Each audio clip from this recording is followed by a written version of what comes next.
Let's go now to America, to the center of the American experiment.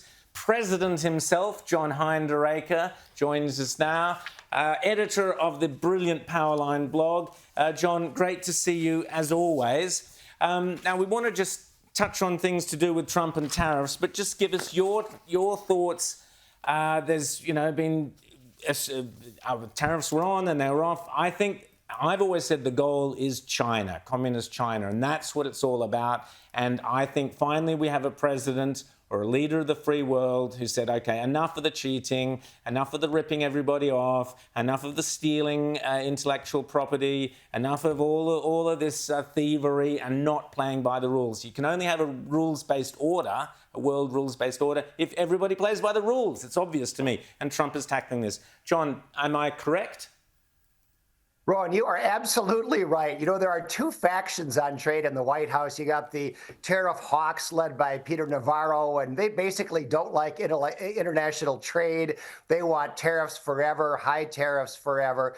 And then you have the tariff doves led by the Secretary of the Treasury, Scott Bessent, and others, and they view tariffs as a negotiating tool, ultimately to get better, fairer trade deals for the United States.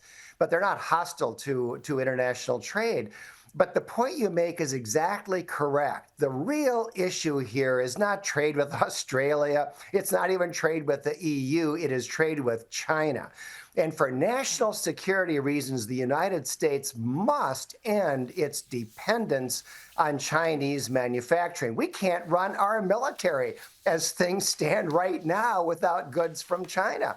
We can't. China is producing our pharmaceuticals for us. They could cut them off, at any time.